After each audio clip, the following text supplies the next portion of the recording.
Bonjour à tous, bienvenue à l'église des Lignes. Je suis très heureux de soyez parmi nous ce matin. Vous qui êtes en présentiel, vous qui êtes à distance, soyez les bienvenus.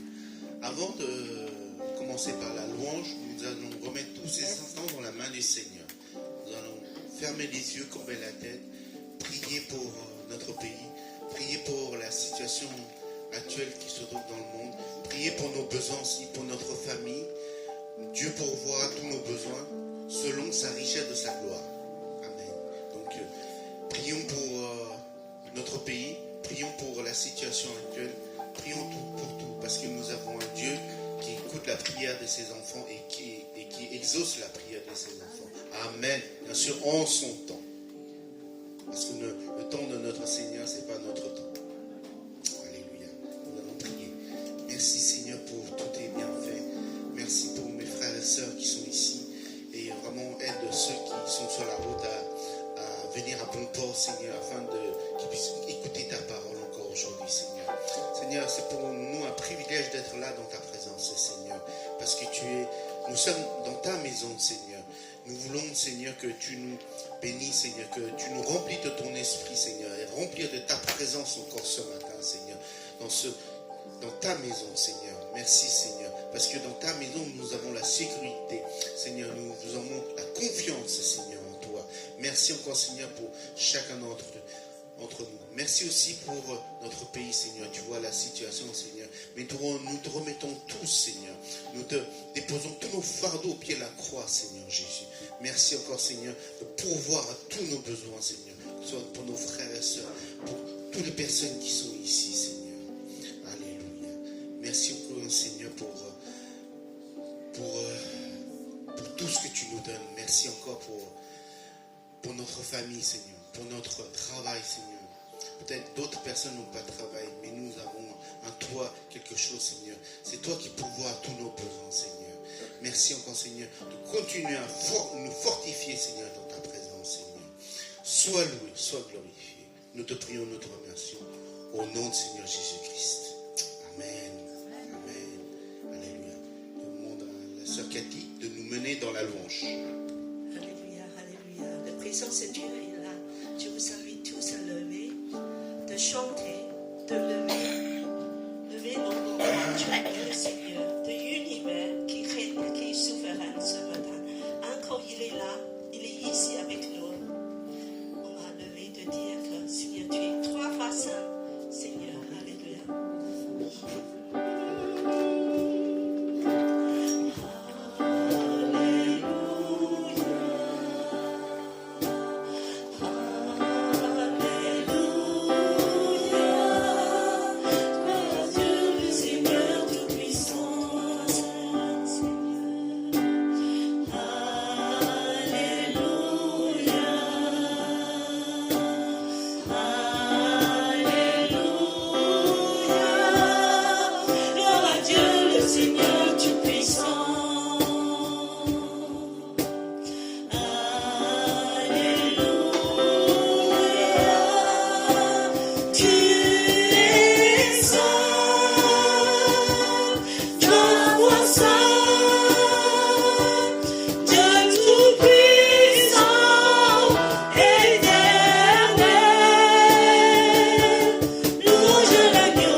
Tu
Jésus.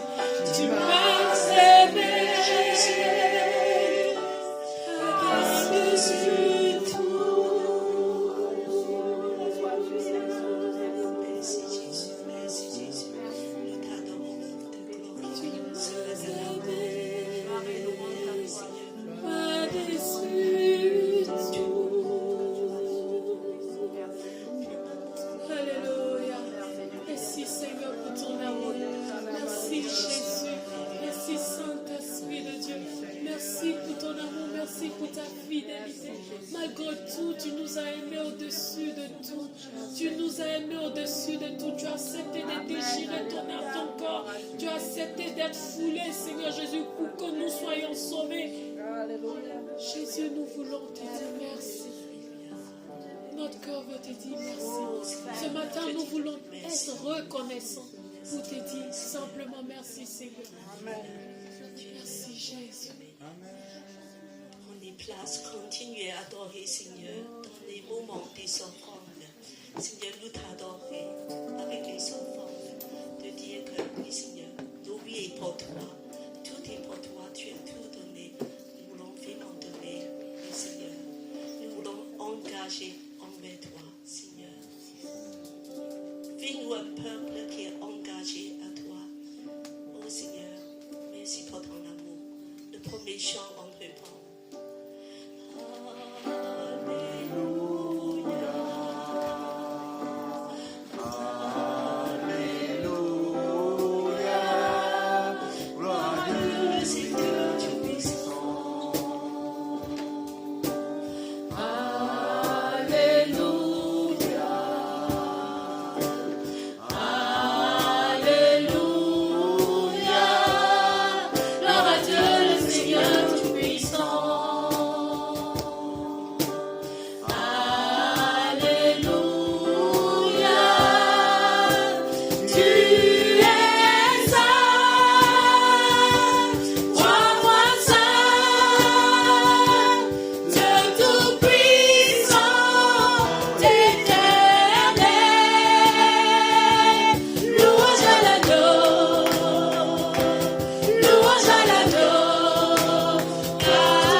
Alléluia. Merci Seigneur pour tous tes bienfaits, Seigneur.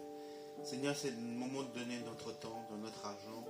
Vraiment, Seigneur, que tu puisses sonder chacun d'entre nous, Seigneur, dans nos cœurs, Seigneur. C'est un cœur reconnaissant que nous présentons devant toi, Seigneur. Que tu bénisses, Seigneur, ceux qui ont pu donner et que tu aides ceux qui n'ont pas pu donner à donner par la suite, Seigneur. Tu nous as montré l'exemple déjà. Tu as donné ta vie pour chacun d'entre nous. Merci encore, Seigneur, de pourvoir à nos besoins, Seigneur. Et aussi que nous puissions récolter cet argent pour que cette bonne nouvelle que tu nous as donnée, Seigneur, soit propagée dans le monde entier, Seigneur. Vraiment, Seigneur, que je sais que c'est toi qui diriges tout, mais c'est toi qui nous as ordonné de faire des disciples. Merci encore, Seigneur, pour tous tes bienfaits. Nous te prions, nous te remercions. Au nom de Seigneur Jésus-Christ. Amen. Amen. Merci Seigneur pour ta présence.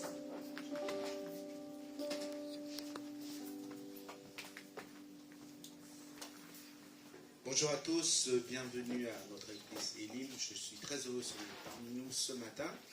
Donc, nous avons quelques annonces. Déjà, nous sommes toujours une église des nations. Notre devise n'a toujours pas changé.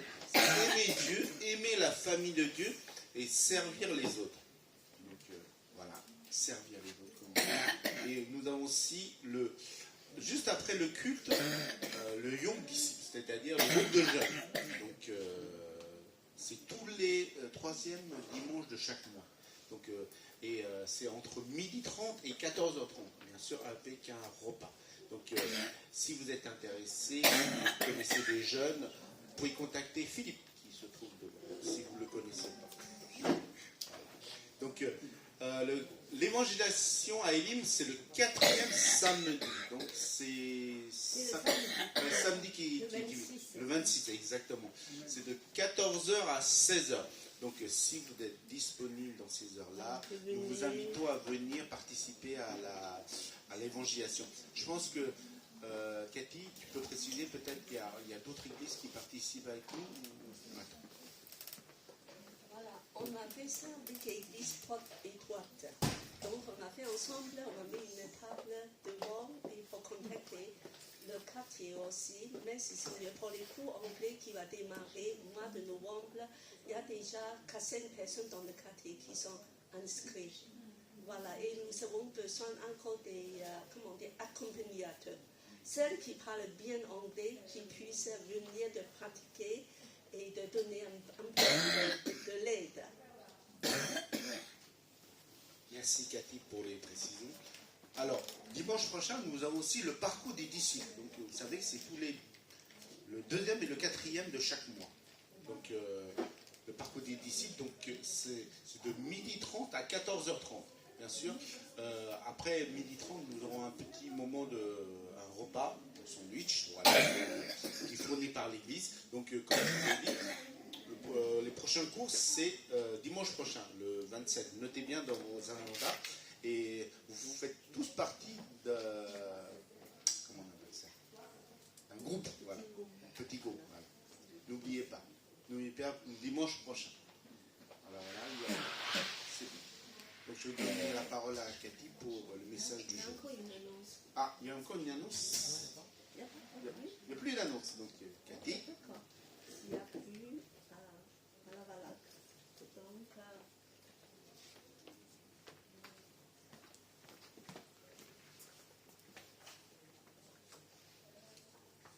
Donc, il y a une annonce, mais pas de suite. C'est le premier dimanche de novembre. Alors ça, c'est un jour thématique. Ce quoi? Vous savez, c'est ce quoi? Ah, je déjà oui. C'est le deuxième volet du mariage. Voilà, c'est très important. Donc, nous avons encore le pasteur Hervé qui va nous encore rester avec nous, de répondre à nos questions. Voilà, préparez vos questions, de lui poser tout ce que tu veux savoir sur le mariage. Même toutes les questions, comme la fécondation, le célibat, célibat et remariage et toutes les questions. Même un peu pour vivre le célibat. Alors, et attends, voilà, ça c'est ça. Bienvenue à tous. Surtout que nous aurons un repas, nous allons inviter des solos si vous avez des amis qui peuvent s'intéresser, on va les inviter. Alors, le date, elle n'est pas bonne, j'arrive pas à corriger, mais ça sera le premier dimanche de novembre. Donc, c'est quelle date? C'est le dimanche 3. Le 3 Oui. Le 3, d'accord, c'est le 3. On aura une nouvelle annonce la semaine prochaine. Voilà.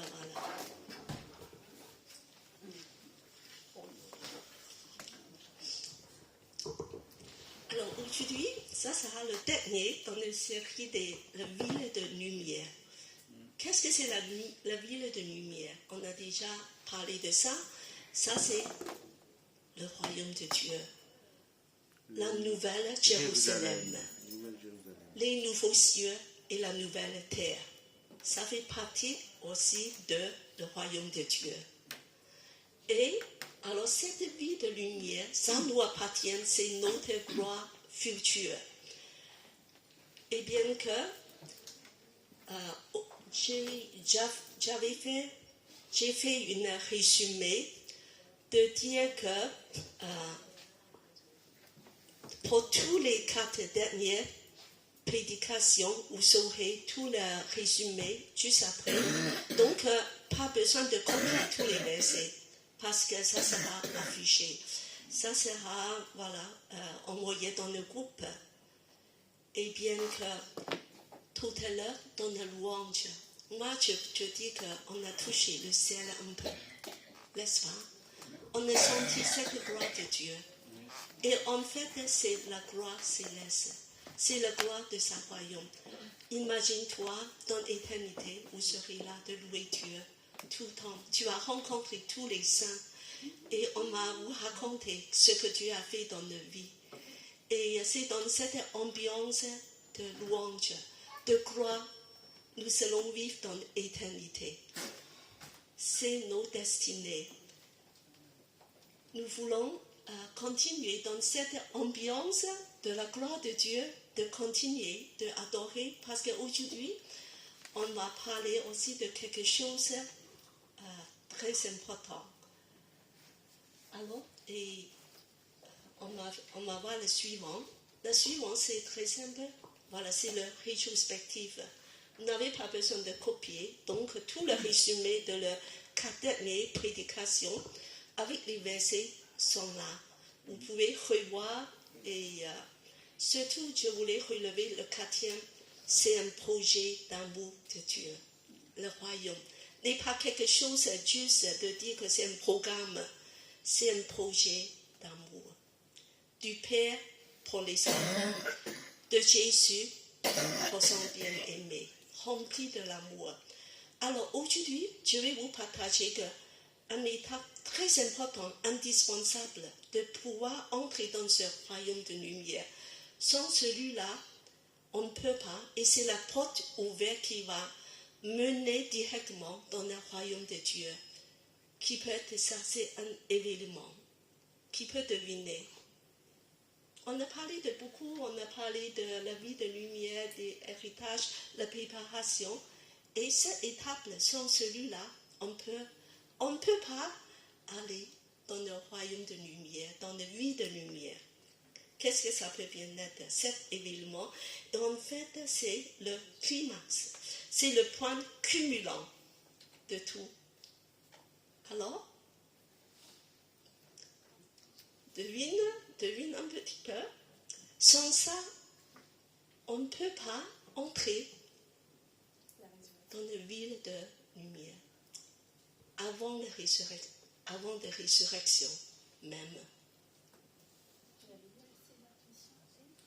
C'est quoi?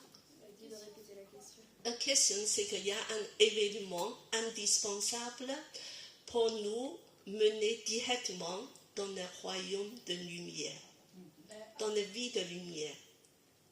Ce sera je dirais, le salut. C'est l'amour. L'enlèvement. Même avant ça? Avant l'enlèvement. La foi. L'amour. C'est très significatif. Aujourd'hui, ce matin, on va uniquement parler de ça. La croix. La croix, c'est fini. On a déjà... Mais cet événement, c'est encore à venir. La transformation. La nouvelle naissance. C'est déjà Dieu. Tu es né de nouveau. Alors, en fait, c'est évident comme tout. C'est le second venu de Jésus. N'est-ce pas? C'est pas encore arrivé, mais sans cet événement, tu peux jamais entrer dans le royaume, dans la ville de lumière. Alors, l'Église maintenant parle très peu de ça, parce que dans le passé, il y a eu des abus, mais sans parler de ça, vous ne pouvez pas avoir une vie rigoureuse, une vie consacrée et une vie engagée. C'est extrêmement important. Alors, premièrement, je veux partager aussi, c'est l'amour. Parce qu'en fait, on parle de ça, mais est-ce que tu aimes d'avoir ça arriver bientôt? Est-ce que c'est juste une connaissance, je veux dire, intellectuelle? Ah, voilà, un jour Jésus va venir. Mais est-ce que dans ton cœur, tu dis que moi, j'aime, tu vas venir, Jésus? Ce matin, si on n'a pas trop de sentiments ou trop de pensées, on va demander Dieu d'augmenter nos désirs, nos amours de Dieu. Parce que l'apôtre Paul, il dit, c'est très bien, il y a le courant de justice qui m'a réservé et il y a tout le royaume glorieux. Mais pas seulement à moi, c'est à tous ceux qui auront attendu avec, c'est marqué, amour sa venue. Tu attends avec amour sa venue. Il faut avoir un cœur extrêmement passionné, rempli de l'amour. Il dit que Jésus, je veux que tu reviennes, pour qu'on soit motivé. Finalement, peut-être que tu dis, moi je suis très bien ici sur la terre. Pas mal de vivre en France, il y a du bon manger, il y a de bons climats, il y a il y a toutes les bonnes choses. Je ne pense pas trop.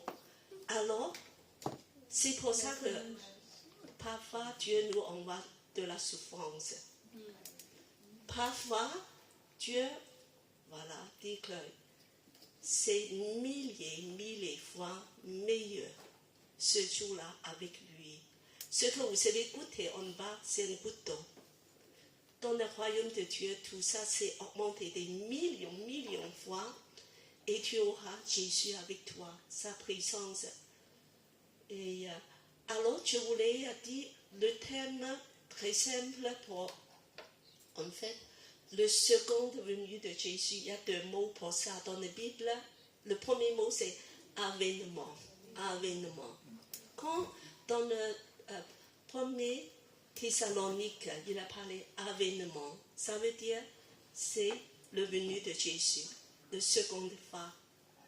Alors, et en grec, c'est un mot encore plus joli, s'appelle parousie. Parousie. Ça veut dire quoi? Ça veut dire qu'il y a un personnage très important, comme le président, un prince, un roi qui va venir et nous allons accueillir. Nous allons déjà tout préparer. Par exemple, aujourd'hui, si pas Sarkozy, je veux dire que Macron, le président Macron va venir de participer au culte avec nous à Elim. Waouh! Vous allez dire qu'on va acheter un tapis rouge, n'est-ce pas? On va préparer des choses. Donc, il y a toute une préparation. Alors, le parousie, c'est ça. Il y a une préparation. On va aller en avant d'accueillir cette personne tellement digne, le roi, un personnage tellement important. Alors, donc, on va continuer. Aujourd'hui, je vais vous poser pas mal de questions. Premièrement, la suite. Alors, il y a beaucoup de versets, mais on n'a pas tout lire. Vous pouvez lire chez vous pour celles qui veulent approfondir de ça. Premièrement, on va directement dans la lecture de Matthieu 24, 6 à 9, 12 à 16, 21, 29 à 33 jusqu'à 42. Parce que c'est très long, je vais découper. Alors, je vais demander pour vous faire réveiller. Alors, je veux dire que un verset ce côté, un verset de l'autre côté. Voilà, comme ça on a fait pair en pair. Voilà, on va commencer avec ce côté. Le verset 6, vous entendez. Alors, je voulais, quand vous lisez ces versets, remarquer les événements devenus de Jésus. Parce qu'on va réfléchir à tout ça. Parce que tous ces événements, ce sont des critères. Jésus va venir. Si c'est accompli, ça veut dire qu'on peut passer pour le reste. Et on va voir, il y a combien qui sont déjà accomplis. Et il y a d'autres peut-être pas accomplis. Il y a des positifs et il y a des négatifs. Donc, quand, au fur et à mesure, on va lire, on va essayer de dire que, est-ce que ça c'est déjà là? Alors, on va commencer avec ce côté où vous entendrez. Vous entendrez parler de guerre et de menaces de guerre. Ne vous laissez pas effrayer, car il faut que toutes ces choses arrivent. Cependant, ils ne seront pas encore la fin. Pas encore la fin. D'accord? Voilà. Et un tas de choses, guerre, voilà. Donc, alors 7. Ils sont plus nombreux.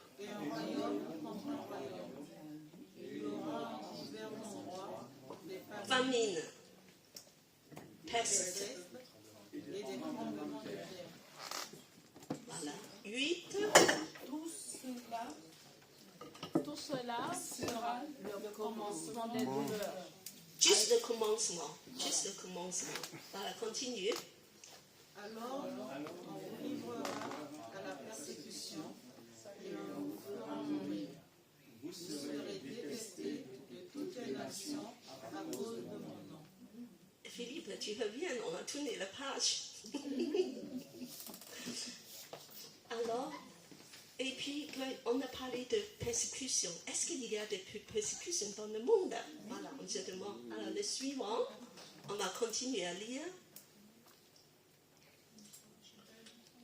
C'est qui? C'est nous. côté. Voilà. À cause de la progression du mal, l'amour du plus grand nombre se refroidira. Suivant.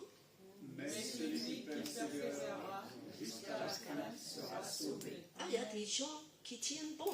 Cette bonne nouvelle du royaume sera proclamée dans le monde entier pour servir de témoignage à toutes les nations. Alors viendra la fin. Alors, après ça, seulement après que ça, on peut avoir de faim. Voilà, continue. C'est pourquoi, lorsque vous verrez l'abominable dévastation dont a parlé le prophète établi dans le lieu saint, que celui qui lit fasse attention. Alors ceux qui seront en Judée s'enfuient dans les montagnes. Tourne la page, s'il te plaît.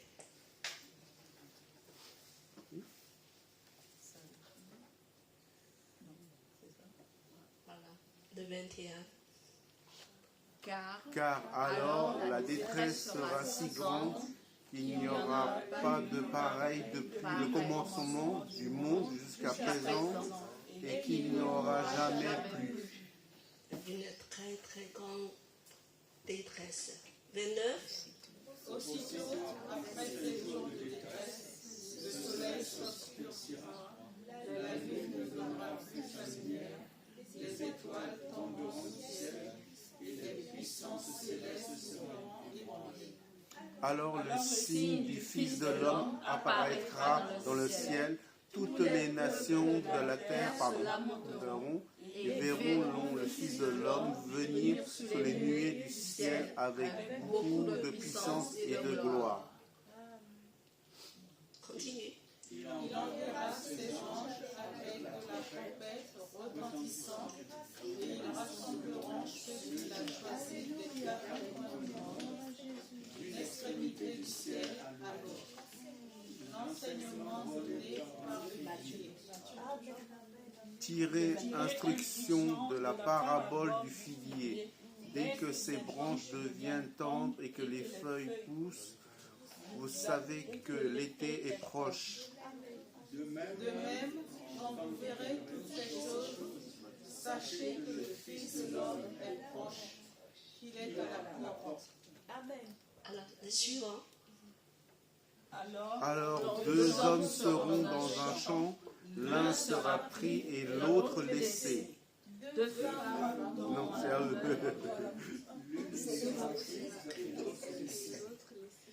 Restez donc vigilants, Puisque vous ignorez à quel moment votre Seigneur viendra. Voilà, donc on va regarder tout ça. On va recommencer au début du passage. Alors, on dit qu'il y a des critères pour Jésus qui va venir. Premièrement, des guerres, n'est-ce pas? Et il y a des guerres, mais tu dis qu'il y a toujours des guerres depuis l'histoire, depuis Jésus est monté sur le ciel. Mais il y a une escalade, il y a une ampleur, augmentation, intensité incroyable. Première guerre mondiale, c'est mondial, c'est plus juste quelques nations. Et deuxième guerre mondiale, je ne sais pas il y a combien de millions morts. 55 millions. 55 selon Saint-Gu. C'est terrifiant. Surtout, c'est la russe. Oui. Alors donc, on voit les guerres, c'est augmenté une ampleur incroyable. Alors, après, le verset 8 dit que ça, c'est que le commencement des douleurs. Douleur de quoi, je vous demande? Douleur de quoi? Souffrance. Souffrance de quoi?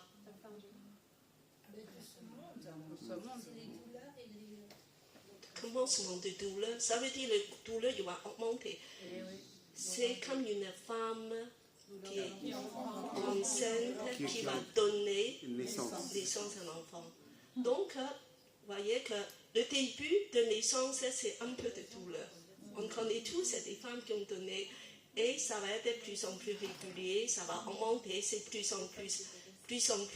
On sait que le moment est venu et aura un bébé. Ce bébé, c'est le royaume de Dieu. C'est la cité de lumière. Ça va être né, le royaume de Dieu. Donc, c'est un phénomène que tu ne peux pas échapper. Amen. Voilà, nous sommes dans des douleurs maintenant. D'accord? On va sentir. Et après, verset 9, la persécution. Il y a beaucoup de persécutions maintenant. Oui. Où? En Orient. Peut-être pas en France, pas en Amérique, Mais mais en Afrique, en en Orient, Moyen-Orient, en Asie, en Asie, Afrique,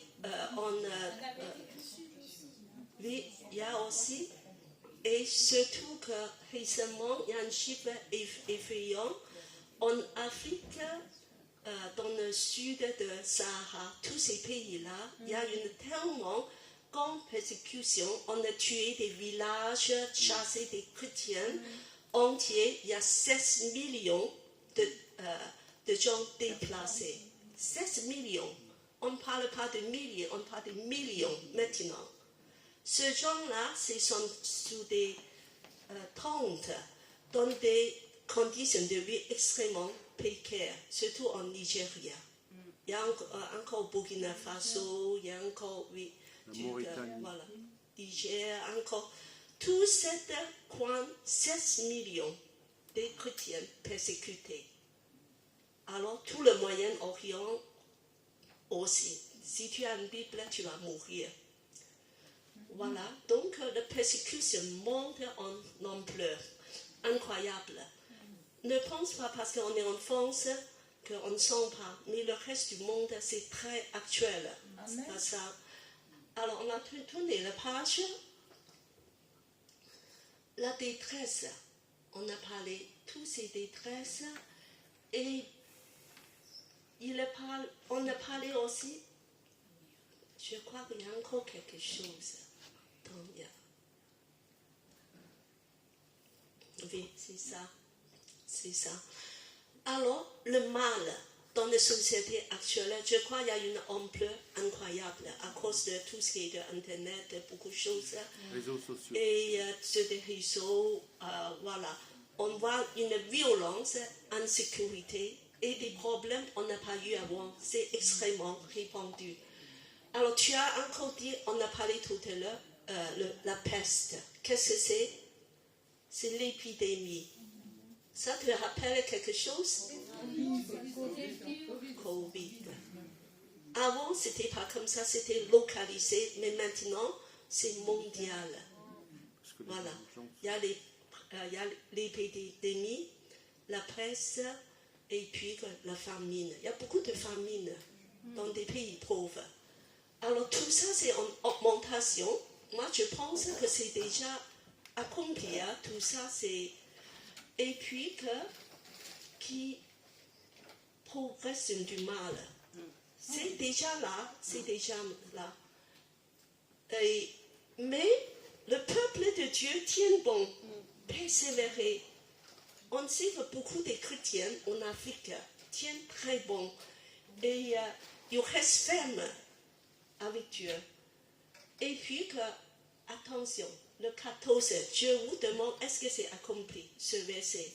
Alors, je demande David à lire le verset 14.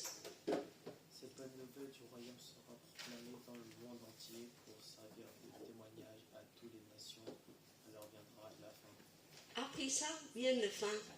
C'est la fin. Alors, c'est le critère que Jésus dit. Est-ce que le bon nouvelle est proclamé dans tous les royaumes, dans tout le monde entier déjà, selon vous? Oui, parce qu'il y a des réseaux sociaux maintenant. Selon vous? Non, non. Il y a des recoins du monde qui n'ont pas encore connu ça. Même en Chine. Alors, je vous dis que c'est vrai qu'il nous semble qu'il y a des endroits, c'est pas encore péché. Mais maintenant, avec Internet, Oui, on peut aller dans le plus profond coin du monde. Des gens, peut-être que pour Dieu, s'il y aura un représentant de chaque nation qui est sauvé, Dieu dit que c'est bon. C'est sûr que ce n'est pas tout le monde, toute la population mondiale qui sera sauvée. Il y a toujours des gens qui ne le croient pas. Mais si, je ne sais pas comment Dieu voit ça. Peut-être que pour Dieu, s'il y a un représentant de chaque nation, de chaque tribu ou race qui croit, c'est bon. Moi, je pense que c'est très vite bloqué. Ça va très vite bloquer. Voilà, on n'a plus besoin d'envoyer des missionnaires maintenant. C'est à travers Internet. On peut aller très très loin. Alors, donc là, je mets un point d'interrogation. Mais nous sommes près de la fin. Moi, je pense. C'est le seul point d'interrogation. Si ce point est accompli, après, alors il y a le 15 numéro, verset 15, il y a ce point-là aussi. Si ça c'est accompli, c'est sûr que Jésus va revenir. Alors je vous demande, qu'est-ce que c'est ce abominable dévastation?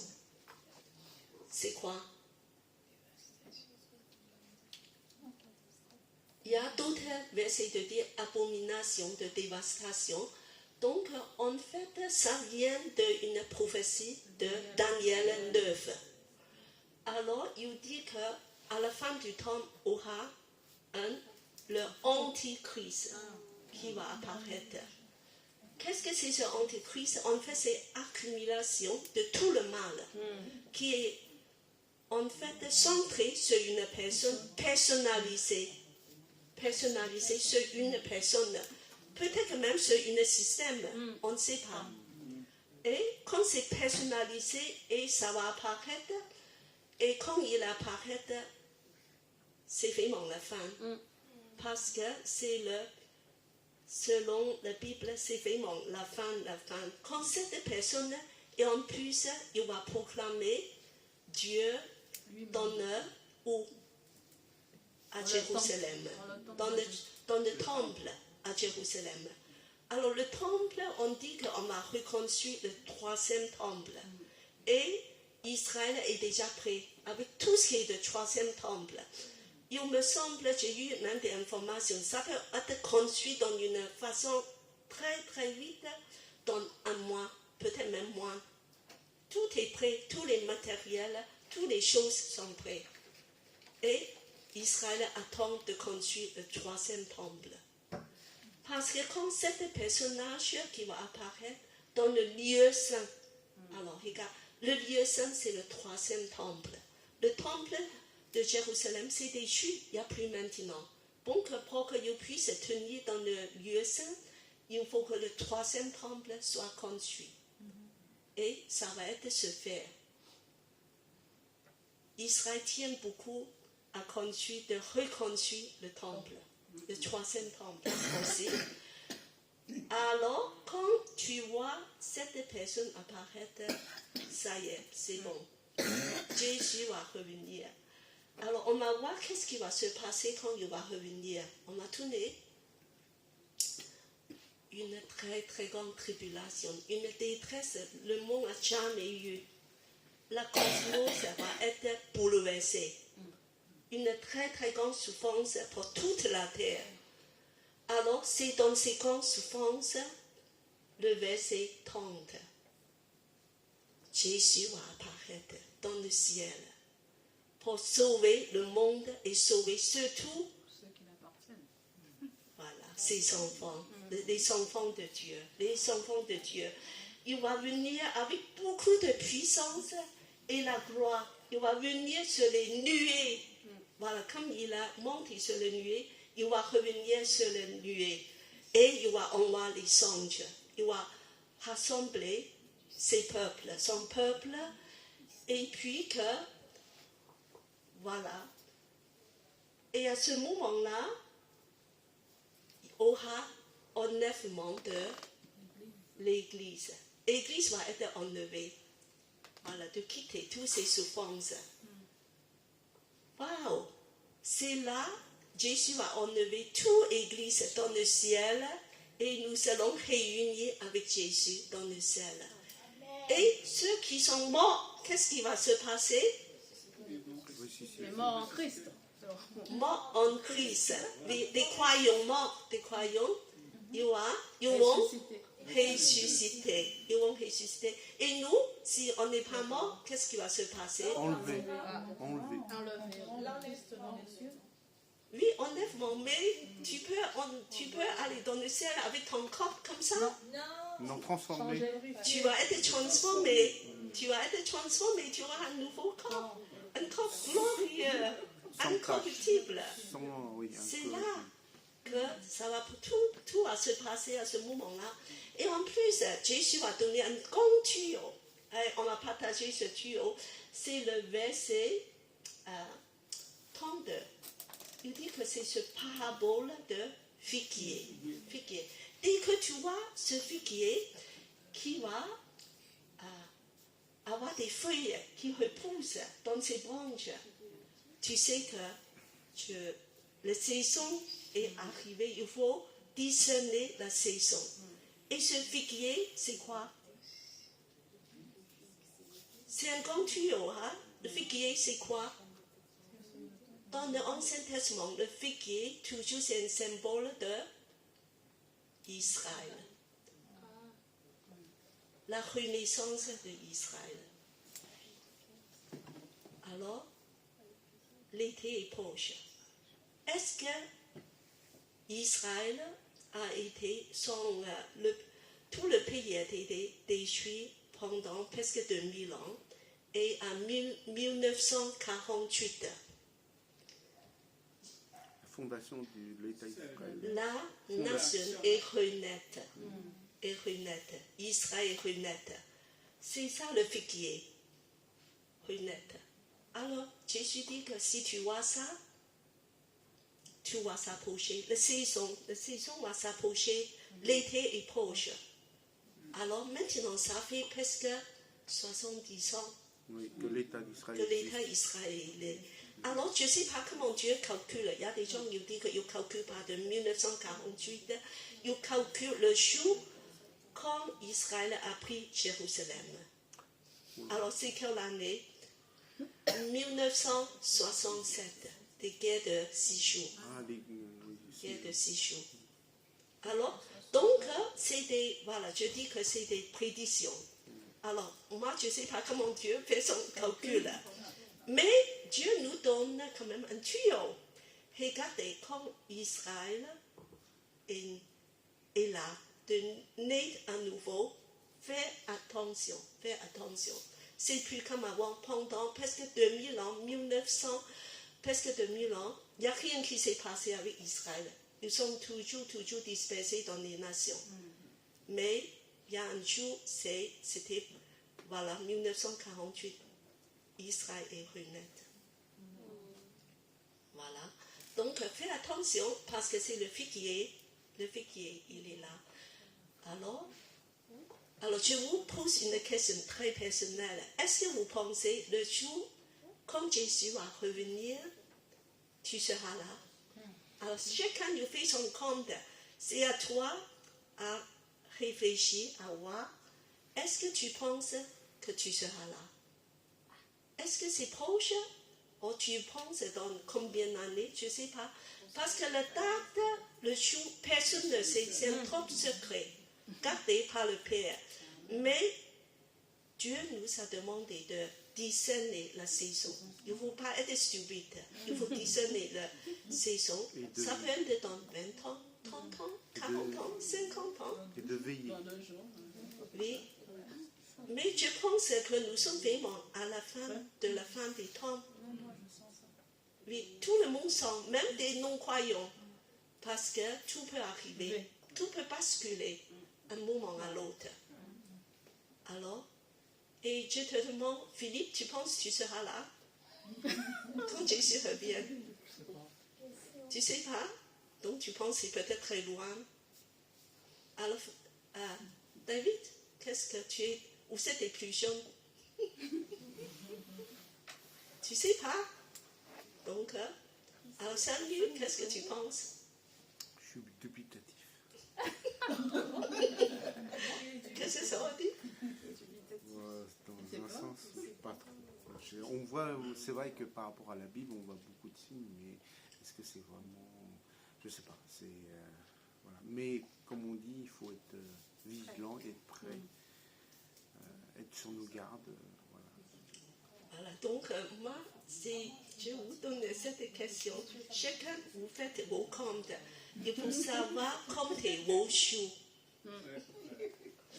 Voilà. Et on a continué.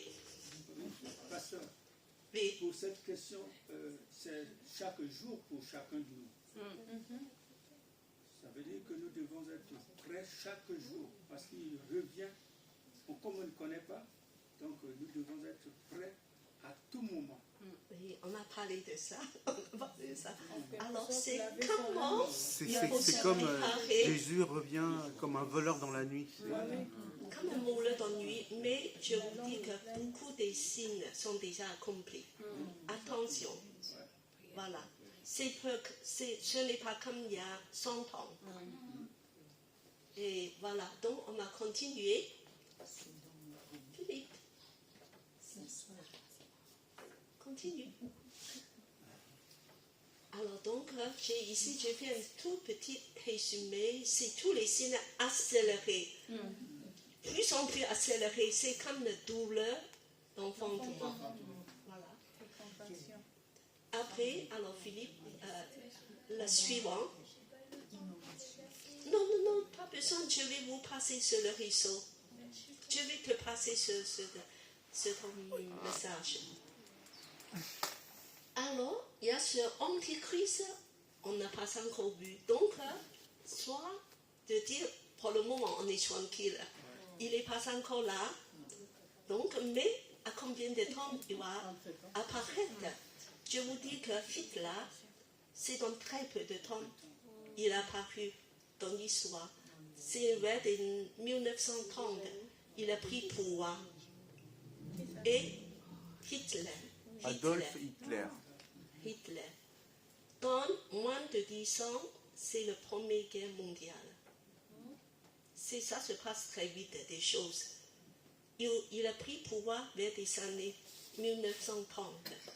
Et la Deuxième Guerre mondiale, c'est 1939. Voilà. Ça peut passer très vite. C'est 33, je crois. 39, 44, 45. Hitler a pris le pouvoir en 33, je crois. 33. Alors, Samuel a précisé, c'est 1933. Il est devenu chancelier, je crois. Oui, tu vois, des choses peuvent passer extrêmement vite. Alors, et puis alors ça, je vous fais quelque chose un petit peu, un déroulement de tout ça. Nous sommes à la fin de la fin des temps. Alors, on a la suite. Alors, maintenant, ce qui nous importe, c'est que comment pour se préparer. Tu sais tout ça, mais tu peux continuer de vivre nos vies tranquilles. On est en France, voilà.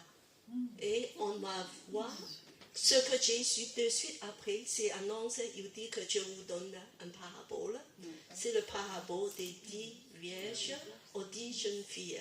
Alors, c'est pareil, on va lire, voilà, premier verset, deuxième verset, commencez ce côté.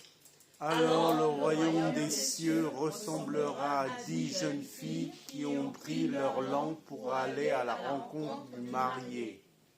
5 d'entre elles étaient folles et 5 étaient sages. Celles qui étaient folles ne prient pas avec elle et en portant leur langue. tandis que les sages prirent avec leur langue de l'huile dans des bains. Comme le marié tardait, tous s'assoupiraient et s'endormirent.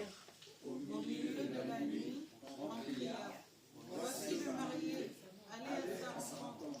Alors toutes ces jeunes filles se réveillent et préparent leur langue. Les folles dirent aux sages, donnez-nous de votre huile, car nos lampes s'éteignent. Les sages répondirent, non, il n'y aura pas assez pour nous et pour vous. Allez plutôt pour ceux qui vont vendre et achetez-vous. Achetez-vous. Pendant qu'elles allaient en acheter, le marié arriva.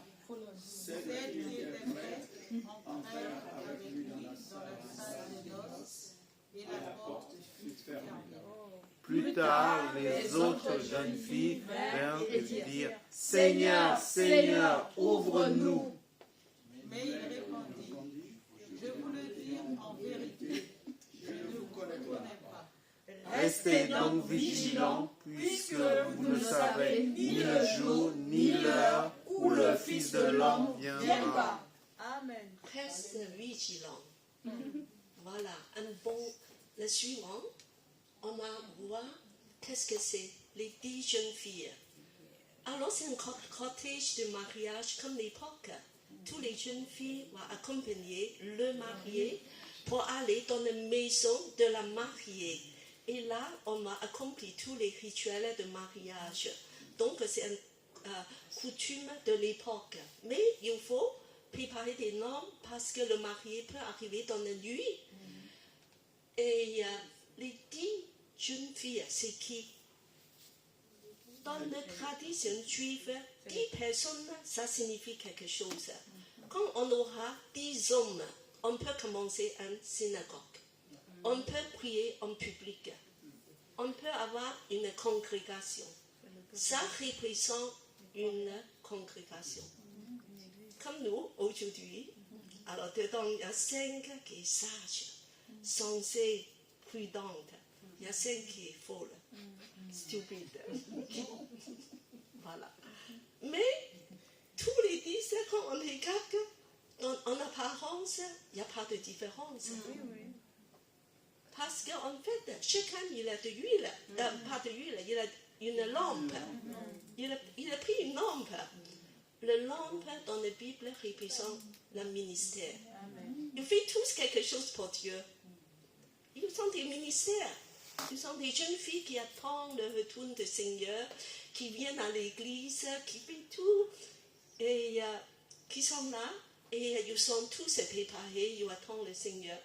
Alors, ce qui est différent, on ne voit pas. C'est le réserve de l'huile. Et après, qu'est-ce que c'est l'huile? Ici, il signifie quoi? Le Saint-Esprit.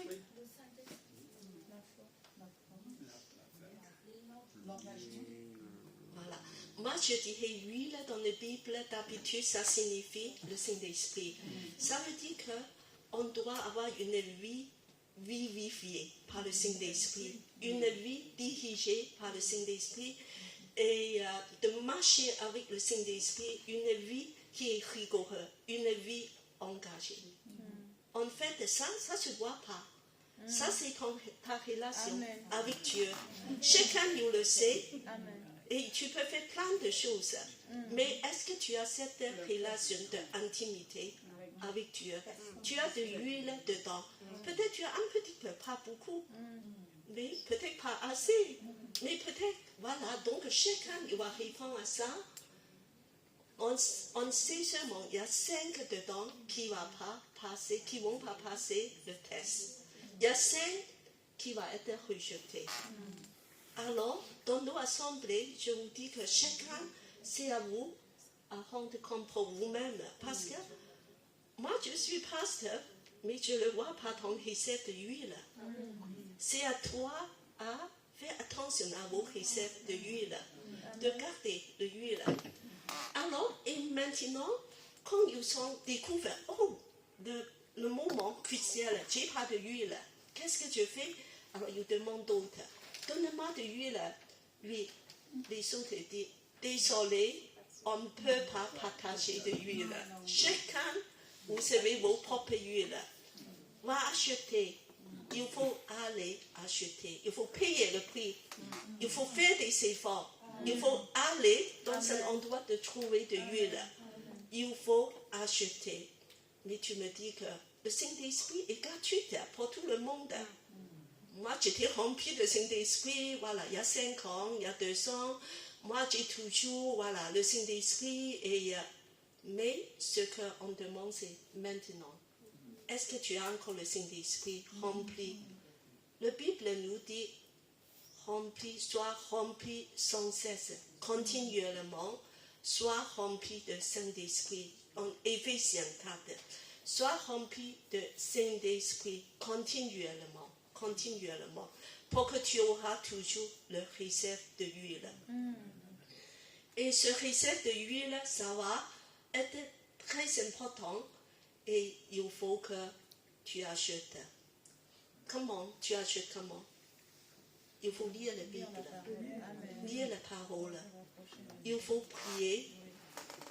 Il faut cultiver ta relation avec Dieu. Ça prend du temps. Ça prend du temps. Il faut chacun prendre du temps de dire que moi, je vais acheter de l'huile. Il faut payer le prix. Il y a un sacrifice à faire. Parfois, il faut délaisser des choses et te dire que c'est mon priorité. Il faut que j'ai de l'huile. Il faut absolument que je garde mon huile. Alors, et puis que ce huile-là, c'est Jésus qui va nous donner. Mais pas pour tout le monde. Alors, on va lire ce verset de savoir, il va donner à qui. Alors, je vais demander... Nathalie à lire Évangile de Jean 7, 37 à 38. Le dernier jour de la fête, le jour le plus solennel, Jésus se tint devant la foule et lança à pleine voix: Si quelqu'un a soif, qu'il vienne à moi, et que celui qui croit en moi boive. Car, comme le dit l'Écriture, des fleuves d'eau vive jailliront de lui. C'est le Saint-Esprit. En disant cela, il faisait une allusion à l'Esprit que devaient recevoir plus tard ceux qui croiront en lui. Voilà. Ici, alors, qui peut aller pour avoir le Saint-Esprit? Parce qu'il faut acheter de l'huile. C'est qui? Il y a deux conditions. Il faut que Jésus ne donne pas à tout le monde. C'est qui peut avoir ça, de l'huile?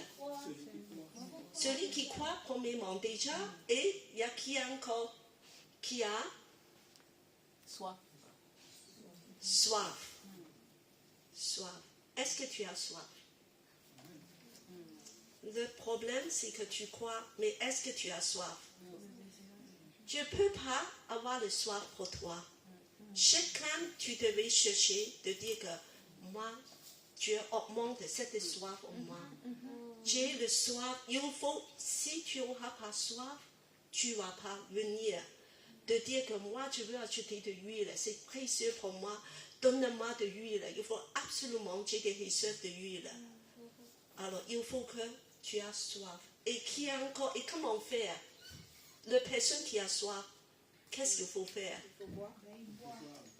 Ils boivent ou alors, beaucoup de gens qui ont soif, ils vont boire dans le monde. Moi, je vais au restaurant.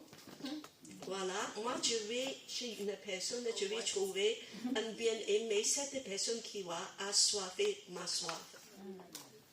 Je bois dans des sources extérieures du monde. Mais ici, la source, c'est où?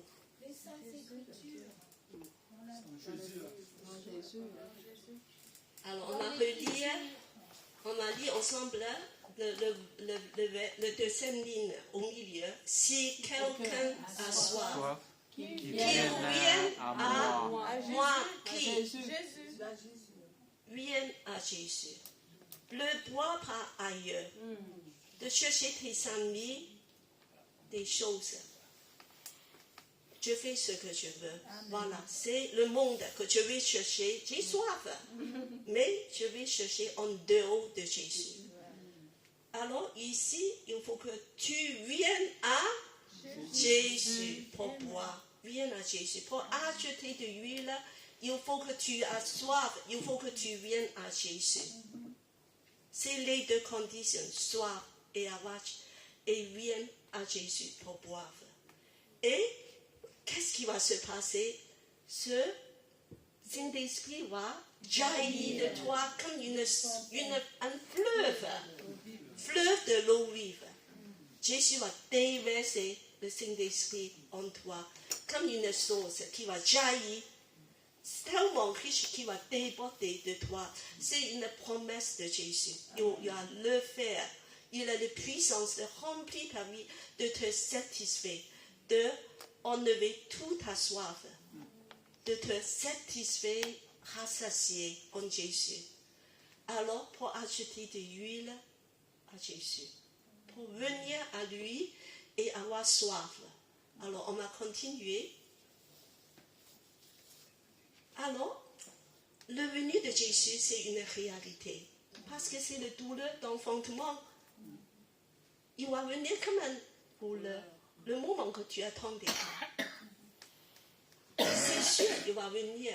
Alors, et Jésus a dit qu'en fait, le moment quand je vais venir, il y a quelque chose, c'est le temps de Noé et Lot. Lot, c'est le neveu d'Abraham. Alors, on va voir, Jésus dit qu'en général, le monde reste dans cette étape. De cette condition, quand je reviens, on va lire, voilà, séparé, voilà, on va commencer avec ce côté, ce qui est arrivé à l'époque de Noé arrivera de même au jour du Fils de l'homme. Les hommes mangeaient, buvaient, se mariaient et mariaient leurs enfants, jusqu'au jour où Noé est entré dans l'arche, puis le déluge est venu et les habitants se moururent.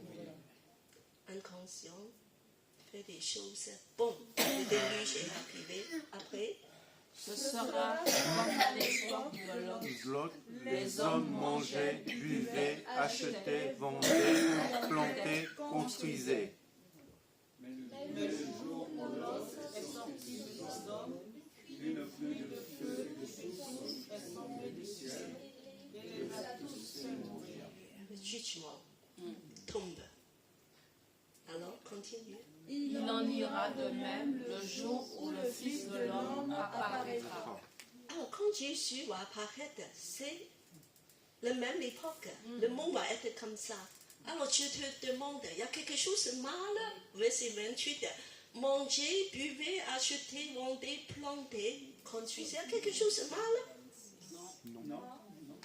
Tu pas, il ne va pas faire des choses atroces.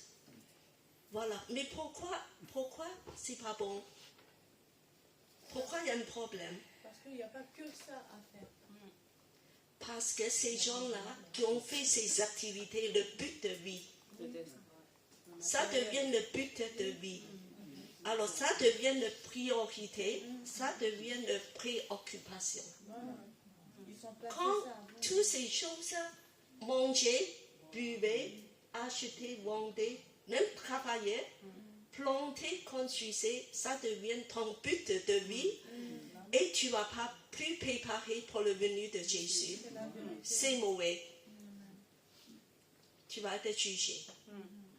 Et tu vas être dans les ténèbres. Et donc, là, parce que qu'est-ce que ça veut dire? Des gens qui vivent dans cette façon, alors, ça veut dire qu'ils vivent dans la chair. Moi, je fais ce que je veux. Je ne fais rien de mal. Je suis une bonne personne. Je ne fais rien de mal. Je fais ce qui me plaît. Égoïsme. Et un autre mot, matérialisme. Matérialisme. Nous, on est des enfants de Dieu. On ne peut pas vivre dans cette façon. Parce que le jour quand Jésus va revenir, c'est très grave. Ne vivez plus dans le matérialisme, dans toutes ses pensées. Il faut être préparé. Ne rate pas ce rendez-vous divin. C'est catastrophique. Alors,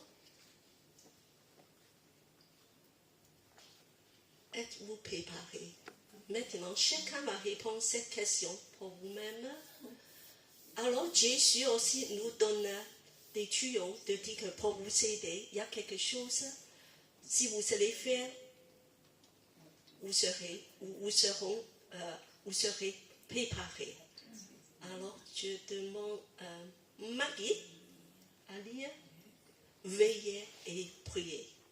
Restez donc en éveil, priez en tout temps, afin d'avoir la force d'échapper à tous ces événements à venir et de vous présenter debout devant le Fils de l'homme. Il faut réveiller, il faut éveiller. Il faut prier. La prière, c'est une chose qui nous garde d'endormir. Et si on ne fait pas ça, on n'aura pas la force d'échapper. La prière est en même, en tout temps. Ça veut dire que c'est continuel. C'est un petit peu continuel. Ça veut dire qu'on n'a pas juste de prier avant de manger, prier avant de dormir. Continuel. Il y a quelqu'un qui a dit que moi, je prie pas plus qu'une demi-heure, mais dans une demi-heure, j'ai toujours prié. Je n'arrête pas de prier. Voilà. Ça veut dire que c'est une façon continuelle, même si je prie pas longtemps, mais je n'aurai jamais arrêté de prier dans une demi-heure. C'est une mentalité, c'est une façon de vivre.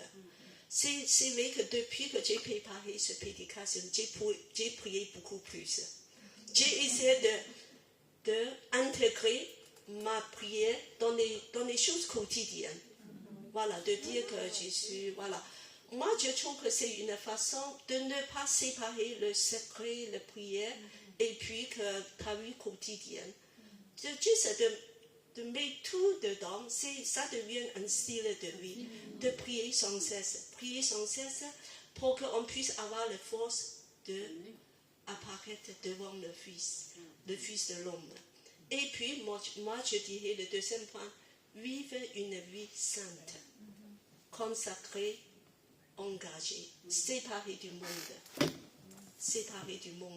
une vie sainte, dans la présence de Dieu. Alors qu'on soit vraiment préparé comme les saints jeunes filles sages, prévoyants, de dire que moi je vais préparer, je veux recevoir cette bonheur éternelle de entrer dans la ville de lumière avec mon roi. Je vais être avoir des vêtements blancs, tout préparé, d'être pur, sans tache. Et ce jour-là, quelle joie! Tu vas voir le roi qui descend du ciel. Dis Jésus, je t'aime, c'est toi que j'ai attendu. Et puis que moi je suis préparé, je vais avec toi. Et là tu vas m'accueillir dans la gloire, dans ta sainteté, dans le bonheur, dans la vie éternelle, dans une vie que je ne peux même pas imaginer, une vie réelle. Je veux être ton épouse, je vais régner avec toi, je vais recevoir des récompenses et je vais être dans cette joie éternelle. Alors, donc, préparons-nous. Moi inclus, je suis très, très affectée par cette prédication. Je dis, il faut que je sois vraiment bien préparé. Alors, il y a une chose, le suivant. Il y a deux personnes. Alors, c'est le verset de ces prédications de dire, lève-toi, prie, car ta lumière arrive et la gloire de l'Éternel se lève sur toi. Prie avec quoi? Si ta lampe, est-ce qu'il y a de l'huile? Si tu n'as pas de huile, tu ne peux pas prier. Mets de l'huile, de réserve d'huile dans ta lampe, pour que ta lumière arrive, la gloire de élève. Quand le ténèbre couvre toute la terre et obscurité profonde enveloppe des peuples, Mais l'Éternel se lèvera sur toi et sa gloire apparaîtra. Quand l'environnement c'est plus en plus sombre, ta lumière va être de plus en plus brillante. Et Jésus va revenir. On m'a chanté ce chant, je laisse l'esprit et l'épouse. Il y a deux personnes qui sont extrêmement remplies de passion de dire que viens Jésus, c'est le Saint-Esprit et l'épouse. Qu'on soit l'épouse bien-aimée. Je vous demande de se lever. Et je demande à Patricia à prier. Seigneur, Dieu d'amour, de trois fois saint, merci pour ta parole. Merci, Seigneur mon Dieu, pour ce message d'encouragement, Seigneur mon Dieu, que tu nous as transmis ce matin à travers notre pasteur Cathy, Seigneur mon Dieu. Oh oui, Seigneur mon Dieu, tu nous demandes à chacun d'entre nous de continuer à veiller, de continuer à prier, Seigneur mon Dieu. Car Dieu d'amour, de trois fois saint, Seigneur, tu as dit, j'annonce ma parole et que ma parole, Seigneur mon Dieu, ne touche pas le sol sans qu'elle soit, Seigneur mon Dieu, réalisée. Dieu d'amour, Dieu trois fois saint, tu nous as rappelé, Seigneur mon Dieu, le retour, Seigneur mon Dieu, de Jésus, notre Seigneur et Roi, Seigneur mon Dieu. Et je te prie, Seigneur mon Dieu, de nous conduire, Seigneur mon Dieu, chaque jour, afin que nous puissions continuer, Seigneur mon Dieu, à être prêts, à être sur la brèche, Seigneur mon Dieu, et afin que nous ayons notre lampe, Seigneur mon Dieu, remplie d'huile, remplie de ton Saint-Esprit. Alléluia. Merci pour ton amour, merci pour ta grâce. Au nom de Jésus, j'ai prié. Amen, amen, amen. Laissez l'épouse dise bien que celui qui a soif vienne bien, que celui qui a soif vienne aussi, que celui qui le veut prenne l'eau de la vie gratuite.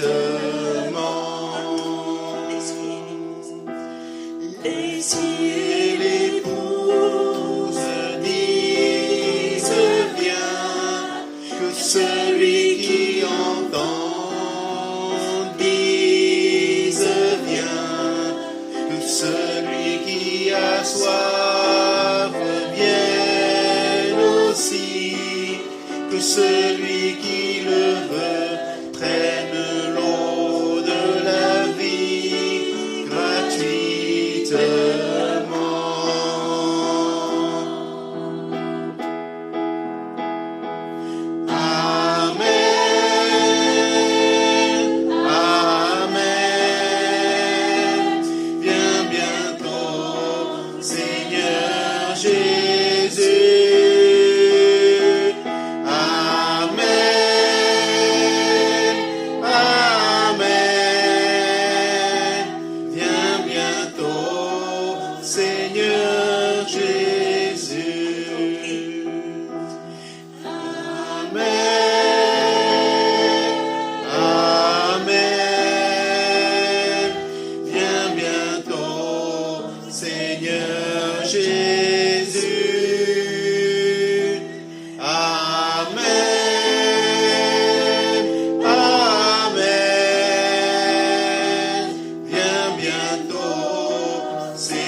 Merci à tous. Merci, pasteur Cathy, pour ce message qui nous met mettent en garde, voilà, que nous soyons prêts. Nous, c'est vrai qu'on est tous enfants de Dieu, mais est-ce qu'on est prêt vraiment à réfléchir sur nous-mêmes? Et voilà, soyez bénis et on vous donne rendez-vous dimanche prochain. Au revoir.